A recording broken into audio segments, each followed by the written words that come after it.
Buenas tardes a todos, ¿me escuchan? Buenas tardes, licenciada, fuerte y claro. Qué bueno que todos estén por aquí, acá sí estamos la mayoría. Vamos a dar inicio a nuestra clase del día de hoy. Y antes de empezar, pues quiero felicitar a varios de ustedes que sacaron 30 de 30 en el examen. Y tenemos aquí a Leslie Omira, tenemos a Kevin Rolando, a Alicia Isabel, Cristian. Hay más o menos como unas 40 personas que sacaron 30 de 30. Los felicito a todos los que pudieron sacar su nota completa, ya que pues sí se nota que leyeron, pusieron atención y eso es bastante importante. Vamos a ver, aquí me aparecen 50 personas sacaron 30 de 30. Así que creo que no hay excusa para los demás. Ahí sí hay notas bastante bajas, lastimosamente, ¿verdad? Ya que sí se les dio un, un cuestionario, ¿verdad? Y algunas personas pues también sacaron notas bajas haciendo el examen en 5 minutos, ¿verdad? Pues que son de las notas más bajas que hicieron en 5 minutos, en 6 minutos, 7 minutos, que sacaron 12, 10, 7, 6. Sí, Cecilia. Hola, licenciada, buenas noches. ¿Qué tal? Qué gusto saludarla. Fíjese, de que yo quería hablar con usted previo a su clase, porque quisiera hacerle una observación, ¿verdad? Usted sabe que yo soy muy respetuosa y trato de mantener la, el debido respeto que usted se merece como catedrática y quisiera darle mi punto de vista y no sé si me lo permita. Realmente yo considero de que en el examen pues a mí no me fue bien, siéndole honesta. Y tampoco estoy peleando mi nota ni estoy solicitando revisión de examen porque pues estoy consciente de la misma. Sin embargo, estoy algo preocupada porque considero de que no estoy adquiriendo el conocimiento que yo quisiera, ¿verdad? Creo que lamentablemente la mecánica del hecho de lo de las presentaciones no fue como tan acertada, o por lo menos en mi caso, para poder absorber el conocimiento de una forma adecuada. Yo estaba analizando las preguntas que son de falso y verdadero, y créame que sí me tomé mi tiempo. Usted puede verificar en mi examen que yo me tardé casi 45 minutos en contestar mi examen. 39 minutos. Ajá, 39 minutos en contestar, y pues sí traté como de analizarlo y todo, y habían algunas preguntas de que no estaban, digamos, cambiando la premisa menor a la premisa mayor, sino que por ausencia de una palabra era que se convertía en falsa. Sin embargo, pues esa ausencia no cambiaba como el sentido de la, del concepto que se estaba dando, ¿verdad? Y mucho creo que eso pues cayó como en confusión para que nosotros pues lográramos entender adecuadamente la respuesta. Y yo entiendo de que al hacer una pregunta de análisis, pues uno tiene que leer al pie de la letra lo que usted está colocando.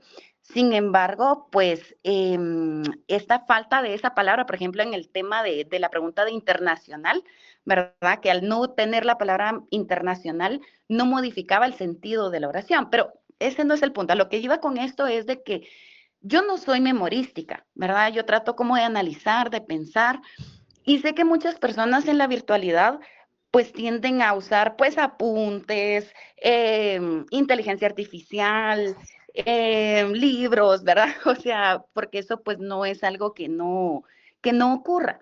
Sin embargo, yo haciéndolo a conciencia, realmente estoy preocupada porque siento que no he adquirido el conocimiento que yo quisiera haber adquirido y que realmente al estar en el último año de la universidad ya no voy a tener otro semestre como para pulirlo, ¿verdad? O sea, no es como cuando uno lleva Civil 1 y sabe que en el Civil 2 va a volverlo a recibir y pues algo se le pule, ¿no?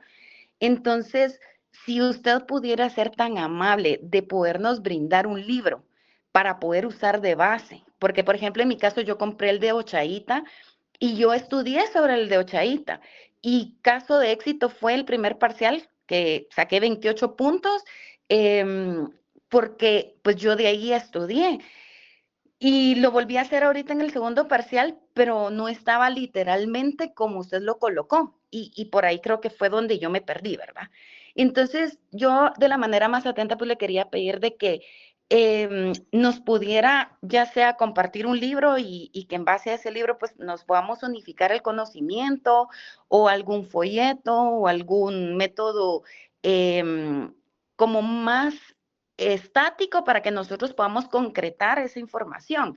Porque en el caso pues de mis compañeros, yo sé que esforzaron, que se pusieron pues de la forma más atenta a estudiar y a querernos pues dar a entender el contenido, pero al no haber una retroalimentación de una forma adecuada por parte suya, pues se quedan como ciertas lagunas mentales. Y, y al hacer este tipo de preguntas en los exámenes, pues la verdad es que a mí se me dificulta porque pues yo no tengo memoria fotográfica, decir, bueno, le falta la palabra internacional, sino yo soy un poco más de análisis. Y pues esa era mi sugerencia o mi solicitud, ¿verdad? De que me pudiera Sí, sí, sí, apoyar con eso. te Gracias, entiendo. licenciada. Mire, pues yo estoy aquí revisando su examen y usted se tardó, dice. Vamos a ver, empezó a las y 30 y usted terminó a las y 39. Se hizo 9 minutos para responder 10 preguntas.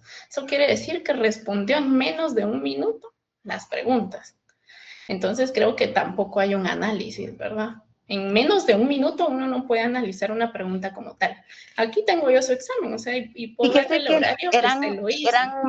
era más tiempo, porque usted solo nos dio, creo que media hora o algo así, yo recuerdo que era como con un tiempo de tiempo, y por eso pues yo Eran no, 45 minutos para 10 preguntas y usted lo respondió en 9 minutos.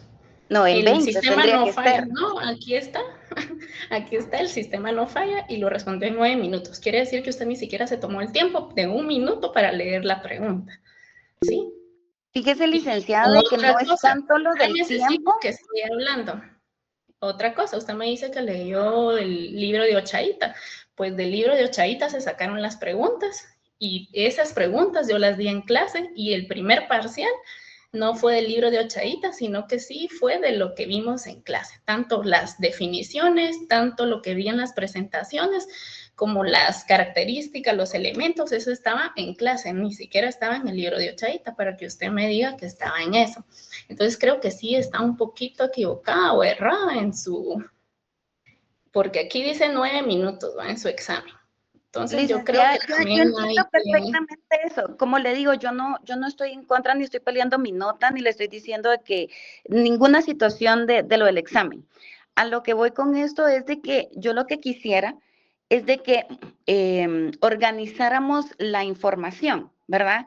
Que usted nos pudiera dar una base de donde nosotros podamos estudiar únicamente, o que usted nos brinde sus clases, porque como le digo, del primer semestre, o sea, del primer parcial para el segundo parcial, únicamente una clase recibimos con usted y el resto pues fueron exposiciones. Y creo que no fue una metodología tan clara, porque si usted está diciendo de que 40 personas aproximadamente pues sacaron muy buena nota y los 117 que hacen falta, si hablamos numéricamente, pues nos fue mal, pues No les fue tendría mal, que buscar la la mayoría razón, sacó ¿verdad? 25, 28.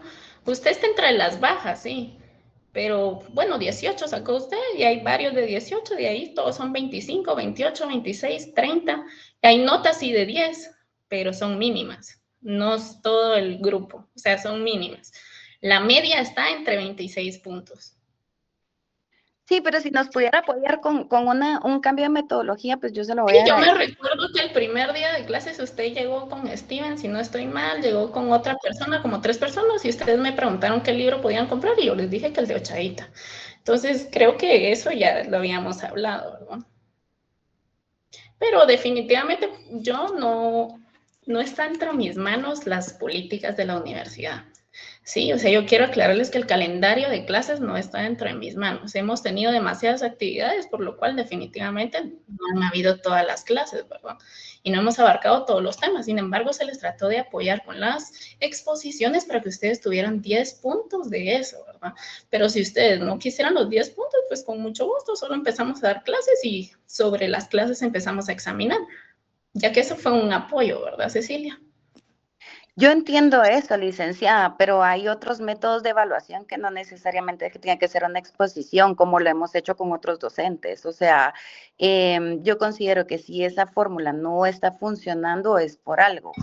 Sin embargo, como le digo, usted tendrá su forma de evaluar pues usted tiene su libertad de cátedra y lo entiendo a la perfección y no estoy peleando en contra de eso y tampoco estoy peleando en contra de las presentaciones, pero sí me gustaría que por lo menos tuviéramos una retroalimentación de decir, bueno, si están hablando de las fuentes secundarias, pues A, B, C, D, en resumen, esto es lo que con fines evaluativos se van a dar, ¿verdad? Entonces, es únicamente como esa observación, Lick, y como le digo, no lo hago con el afán ni de molestarla, ni de que se lo tome personal, ni de faltarle el respeto tampoco, sino es una forma de que podamos mediar para que no nos veamos perjudicados al final, ¿verdad? Es únicamente eso. Claro, Cecilia, yo la entiendo y de verdad entiendo su punto, pero el punto aquí es que yo no manejo el calendario de la universidad. Y si usted no entró a la clase donde yo di las fuentes, que eso sí lo vimos porque tuvimos una retroalimentación sobre las presentaciones de las fuentes, tampoco lo puedo controlar, ¿verdad, Cecilia? O sea, eso sí lo vimos y lo vimos en clase y pregunté de lo que vimos en clase. Y fueron 3 clases que dimos.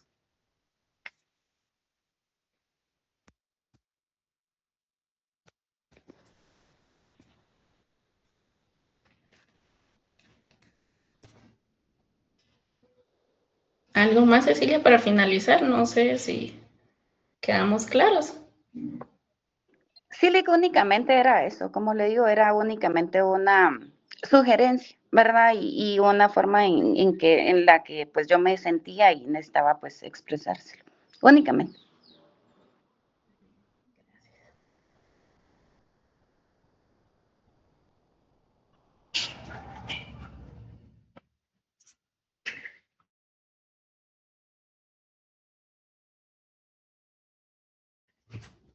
Sí, Margarita.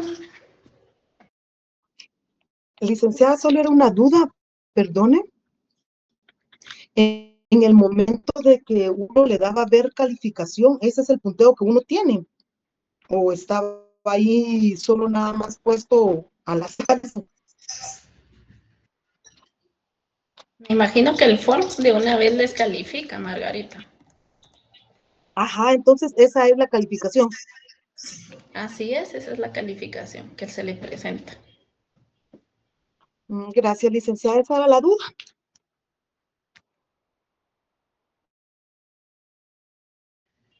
Bueno, está bien, entonces vamos a empezar con nuestra clase del día de hoy.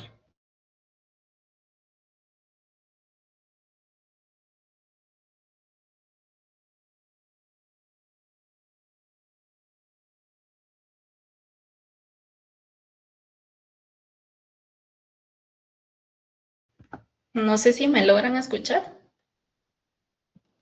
Sí, Sí, licenciada. Fuerte, claro. Solo que no la miramos, licenciada.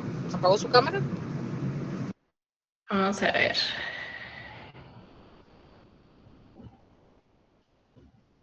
Bueno, vamos a empezar. Entonces, las que nos tocan ahorita son las otras fuentes posibles que existen dentro del derecho. En sí, Margarita tiene nuevamente su mano levantada. Perdón, licenciada, fue por error. No, no la bajé entonces, perdón. No tenga pena. Bueno, entonces como posibles fuentes tenemos la equidad, tenemos el jus cogens, tenemos los actos de la organización internacional y por último tenemos el tema los actos unilaterales de los estados.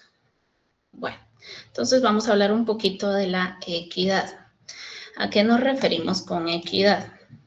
Dentro de la equidad, pues va a ser esa aplicación de la justicia al caso en concreto. Esto siempre en el ámbito internacional. Esto va a permitir que los tribunales se puedan apartar de la aplicación rigurosa de la ley. ¿Con qué fin esto? Esto sería para alcanzar una solución justa si las partes así lo acuerdan. Dentro de la equidad, pues tenemos que es una herramienta que nos va a dar esa flexibilidad. ¿A qué nos referimos con esta flexibilidad? Que va a ser ese acuerdo con lo correcto y lo bueno, que permite a un tribunal decidir un litigio basándose en el sentido de justicia natural en lugar de aplicar estrictamente los tratados o la costumbre. Bueno, dentro de la equidad hay 3 funciones, ¿sí? Tenemos la función interpretativa, la función supletoria y la función derogativa. Cuando hablamos de función interpretativa, que esta va a ser la más común, no busca sustituir la ley, sino elegir entre varias interpretaciones posibles. ¿A qué nos referimos de interpretaciones posibles? Vas a interpretar la norma que sea más justa o la norma que se adapte más a la sociedad.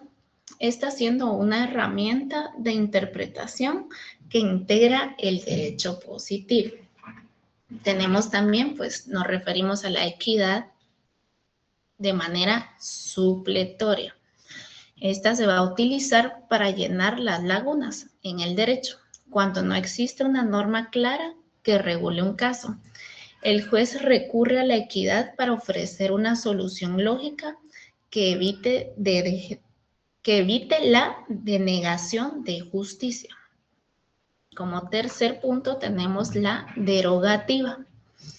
Es la más controversial, ya que esto implica que el tribunal puede dictar una sentencia que contradiga el derecho vigente para evitar una injusticia manifiesta. Esta básicamente va a ser estrictamente y excepcional que se requiere con los estados cuando existe un conflicto. Cuando existe ese conflicto y den su consentimiento expreso. Esto pues tiene su fundamento en el Estatuto de la Corte Internacional de Justicia, en su artículo 38, en el párrafo 2, que dice así: la presente disposición no restringe la facultad de la Corte para decidir un litigio ex aeto et bono, si las partes así lo convinieran. ¿A qué nos referimos ex aeto et bono? Se refiere a la equidad y se refiere también que este es de acuerdo con lo correcto y lo bueno. Eso significa. Bueno, como un caso práctico. ¿Lo puedes repetir? Disculpe, ¿lo puedes repetir otra vez? Ex aeto et bono, por favor. Sí, significa,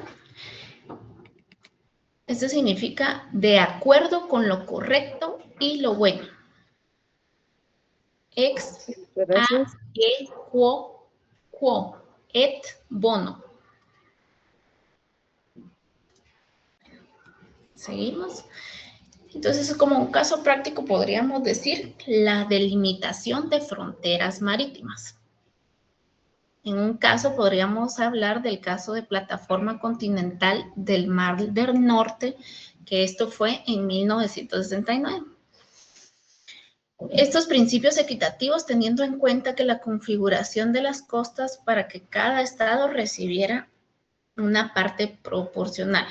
Entonces, en caso práctico, delimitación de fronteras marítimas. Si nos referimos a esa equidad que habla el artículo 38, párrafo 2 de la Corte Internacional de Justicia, nos vamos a referir como ejemplo a la delimitación de fronteras marítimas. Bueno, vamos a hablar del segundo, ¿verdad? De la segunda posible fuente, que es el jus cogens. Esta pues va a ser una norma, ¿sí? Del derecho internacional en general. Esta no admite un acuerdo en contrario y solo puede ser modificada por una norma de la misma jerarquía. Ejemplo, tenemos la prohibición de la tortura o el genocidio en un tratado que viole una norma. Jus cogens es nulo. ¿A qué nos referimos esto? Nos referimos que el nivel jerárquico más alto del ordenamiento jurídico internacional va a ser ese jus cogens, ¿sí? ¿Por qué va a ser ese jus cogens?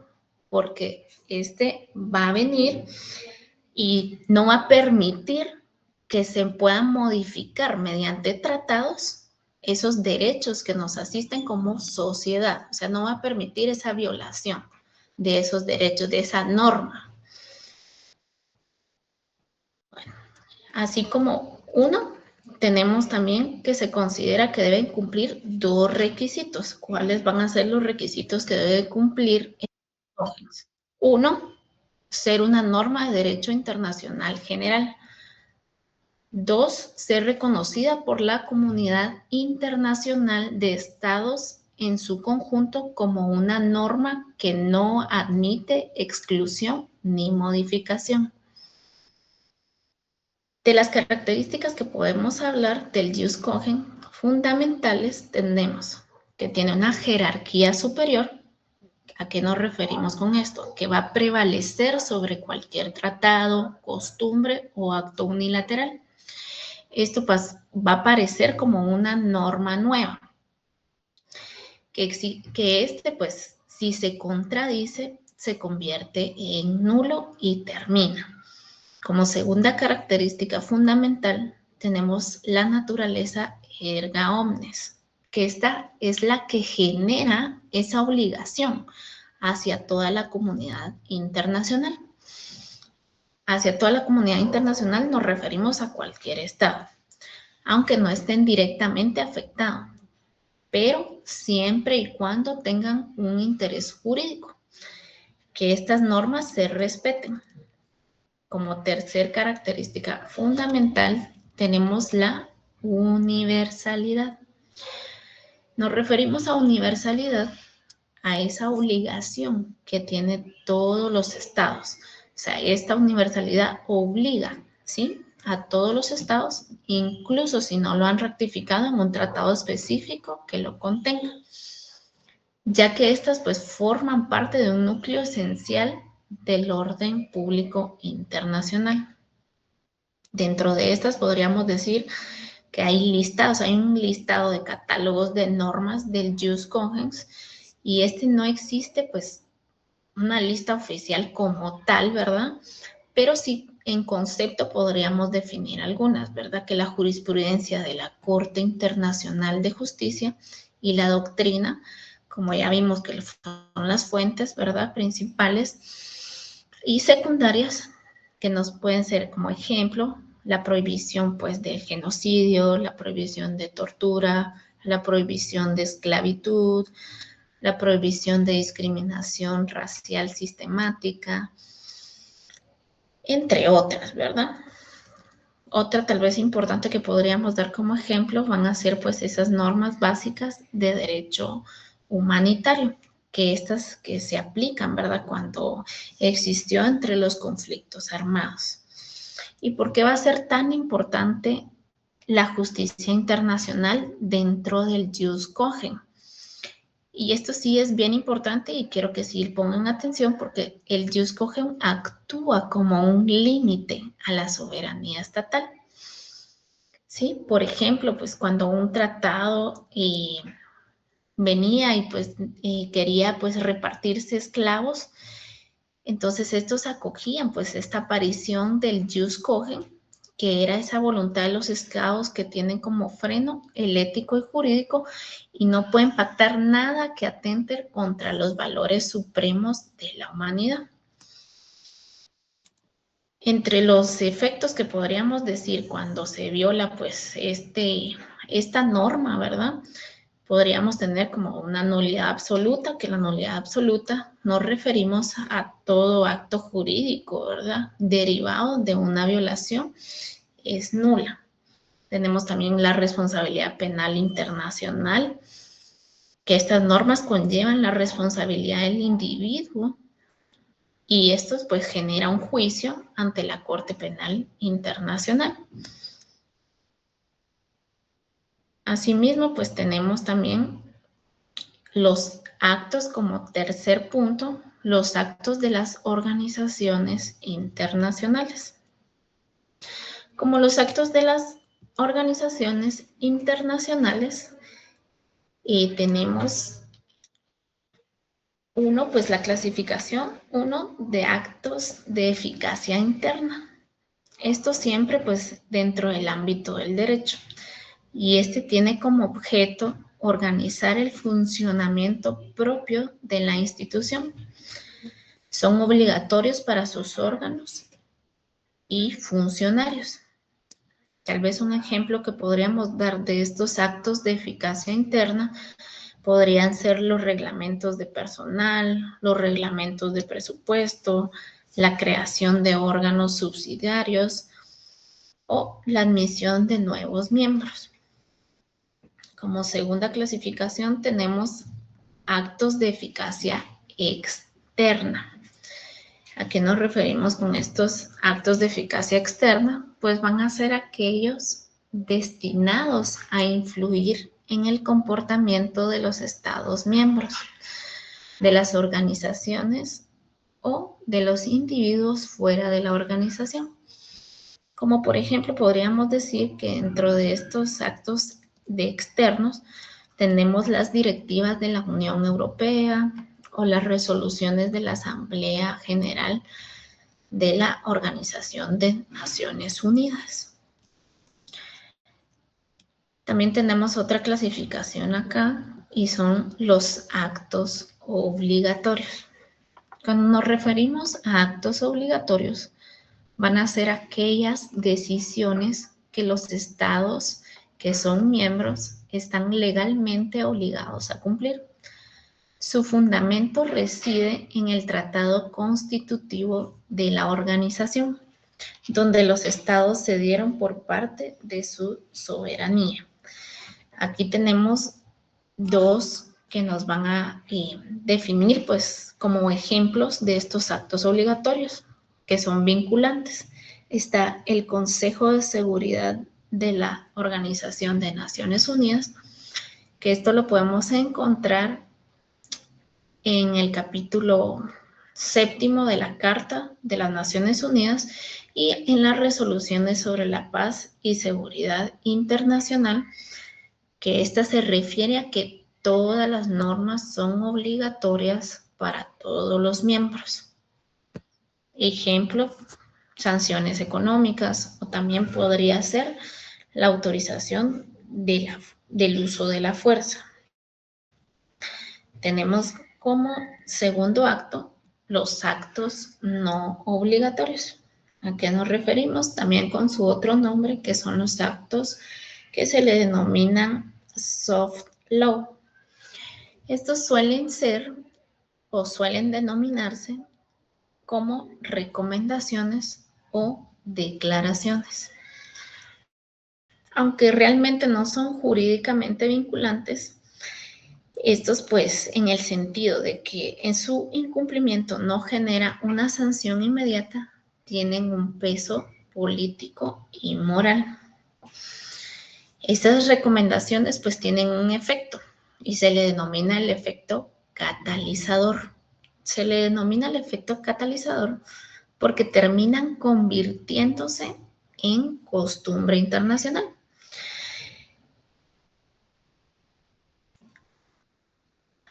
O media vez también, pues, esto sirve para una base, ¿verdad? Para futuros tratados. Entonces, el efecto catalizador va a ser como, por ejemplo, tenemos la Declaración Universal de los Derechos Humanos, que esta, pues, realmente nació con una resolución no vinculante. Como tercer valor tenemos también el valor normativo de las resoluciones. En la academia se debate mucho sobre el valor de las resoluciones de la Asamblea General de la Organización de Naciones Unidas. Aunque realmente, pues, técnicamente son recomendaciones que pueden tener 3 efectos jurídicos. Tenemos el efecto declarativo, el efecto cristalizador y el efecto generador. Cuando nos referimos al efecto declarativo, nos referimos a esa resolución que va por escrito en una norma que ya existía como costumbre internacional. Como efecto cristalizador se refiere cuando esa resolución va a ayudar a cerrar el proceso de formación de una norma que estaba en desarrollo. Como efecto generador será cuando la resolución es el punto de partida, ya que los estados que comiencen a actuar de cierta forma, estos van a crear una nueva práctica. ¿Y qué nueva práctica se va a crear? Esto se va haciendo como la costumbre. Entonces, si hablamos de quién va a ser el contralor de la legalidad de todos estos tres actos, ya sea el acto de efecto declarativo, cristalizador y generador, va a ser, pues, es un acto que va a ser válido y debe ser dictado dentro de sus competencias. Esto se refiere si una organización actúa fuera del tratado constitutivo, le permite hacer que el acto sea ultra vires. ¿A qué nos referimos con este ultra vires? Que va a ser más allá de sus poderes. Y en teoría los estados podrían negarse a cumplirlo. En sistemas avanzados como la Unión Europea, existe un tribunal de justicia que puede anular los actos de la organización si violan sus propios tratados. Entonces, los contralores podríamos decir que va a ser 1, la Unión Europea, 2, la Organización de las Naciones Unidas. Esto siempre creando su tribunal de justicia. Vamos con el cuarto punto, que son los actos unilaterales de los estados. Entonces, los actos unilaterales de los estados son aquellas fuentes del derecho internacional que demuestran que un estado puede quedar legalmente obligado sin necesidad de firmar un tratado o esperar a que se forme una costumbre. Este elemento pues es bastante clave, ya que va a referirse al consentimiento como tal, que si un Estado manifiesta su voluntad de obligarse, el derecho internacional lo toma por su palabra. Entonces, siempre aquí entra el principio más importante del derecho internacional, que va a ser el pacta sunt servanda. Y entonces, ¿qué son esas declaraciones exactamente? Entonces, van a ser esas declaraciones públicas que se emanan de un Estado. Esto siempre a través de sus autoridades competentes. ¿Y con qué intención van a ir? Con la intención de producir efectos jurídicos obligatorios para sí mismo.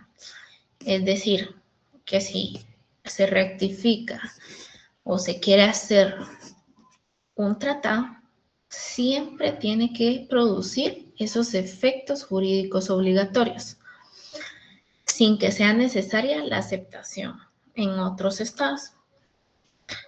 Y esto, pues, su fundamento jurídico se va a basar en el principio de buena fe. Y aquí tenemos otro principio importante, que es el principio de Stoppel. Este es un principio doctrinario que se trata de los actos propios que tiene el sistema jurídico.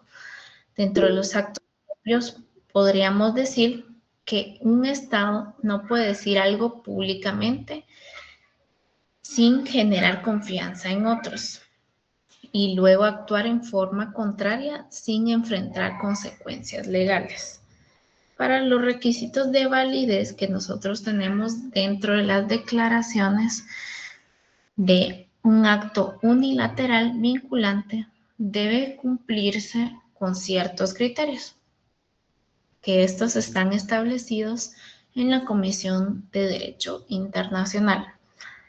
Y tenemos 4. El primero tenemos que es la capacidad. Cuando nos referimos a capacidad, quiere decir que esta capacidad debe provenir de una autoridad con plenos poderes para representar al Estado. Que esto podríamos decir un ministro de Relaciones Exteriores, como por ejemplo. Como segundo, tenemos la publicidad. La declaración debe ser pública o notificada oficialmente. ¿A qué nos referimos que notificada oficialmente? Que no puede ser, ¿verdad?, con intenciones ocultas, sino que debe ser clara y precisa dentro de su declaración. Como tercer punto tenemos la intención de obligarse. Este es el punto más difícil tal vez de probarse, ¿verdad? Ya que pues eso sí requiere la voluntad de las dos personas.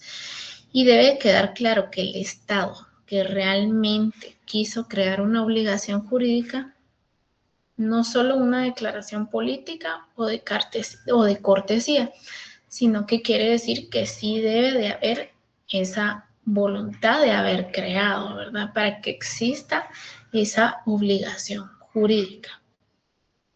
Como cuarto punto tenemos la autonomía. Su validez no depende de otros estados que acepten o respondan. Tenemos también 3 actos unilaterales. En realidad, pues, sí son más. Existen, pero les voy a dar 4. Las más comunes en la práctica de la diplomática son, 1, la promesa. Cuando se refiere a la promesa es cuando un Estado se compromete a adoptar una conducta futura. Segundo, el reconocimiento. Es cuando el Estado acepta como legítima una situación nueva. Tercero, la renuncia. Cuando el Estado abandona voluntariamente un derecho o una pretensión. La cuarta que tenemos, la potestad.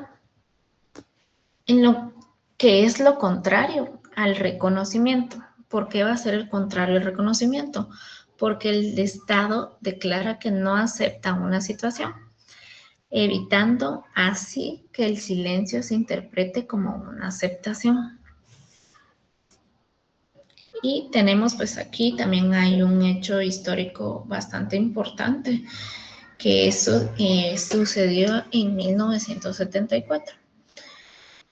Que este es el caso del Libro, que este se refiere a los ensayos nucleares.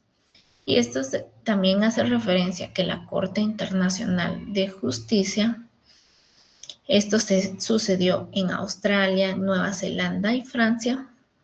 En Francia se realizaban pruebas nucleares en el Pacífico. El presidente francés y el ministro de Defensa declararon públicamente que tras esa serie de pruebas, Francia no realizaría más explosiones atmosféricas.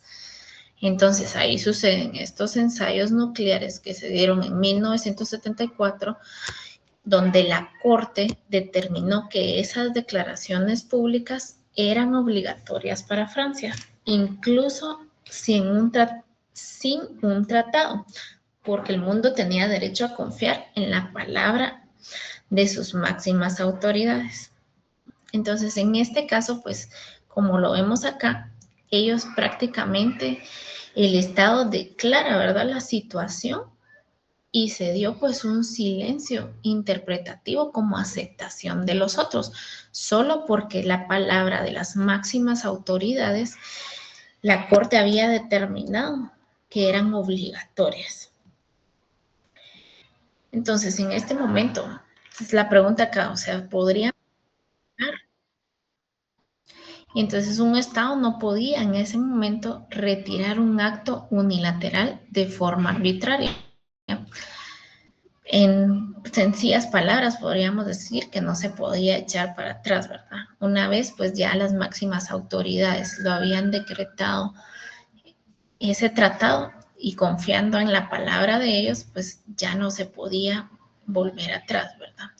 Entonces, se debía hacer un cambio fundamental de circunstancias o un plazo de notificación razonable, siempre actuando de buena fe para no causar perjuicio injusto a los estados que confiaron en la declaración original. En resumen, tal vez podríamos decir que la equidad sería el sentido de justicia. Como para resumirlo en pocas palabras o en palabras sencillas, podríamos decir que la equidad va a ser el sentido de justicia.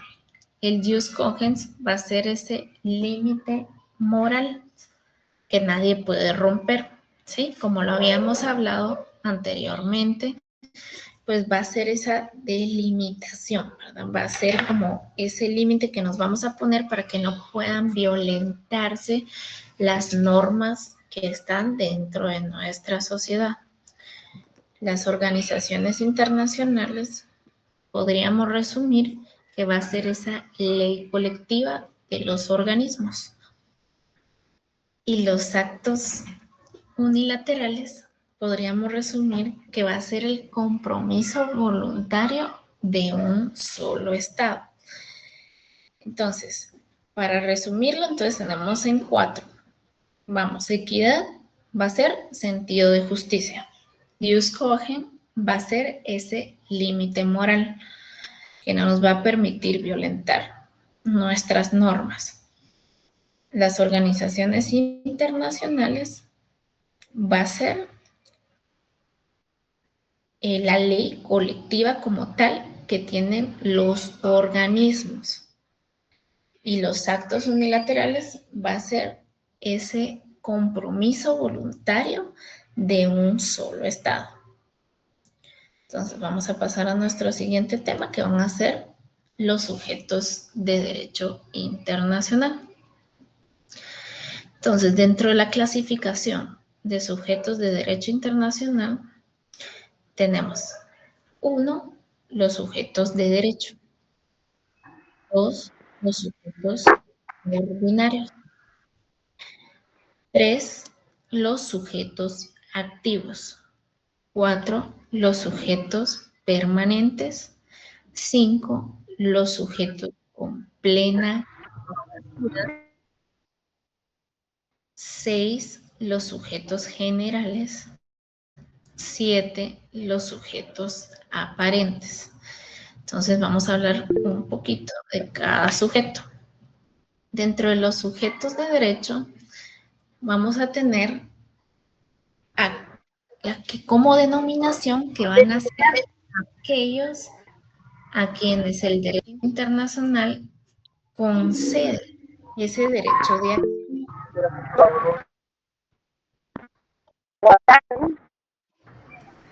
Creo que alguien tiene abierto el micrófono. Disculpe, Lida, ¿me puede repetir el derecho número 5, por favor? Disculpe. Licenciada, se le está entrecortando bastante. Permítame, ahorita vamos a ver, permítame.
¿Me escuchan ahora? Cambié el internet. ¿Me escuchan? ¿No se escucha entrecortado?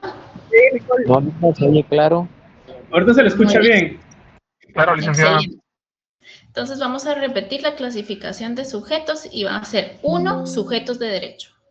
2, sujetos ordinarios. 3, sujetos activos. 4, sujetos permanentes.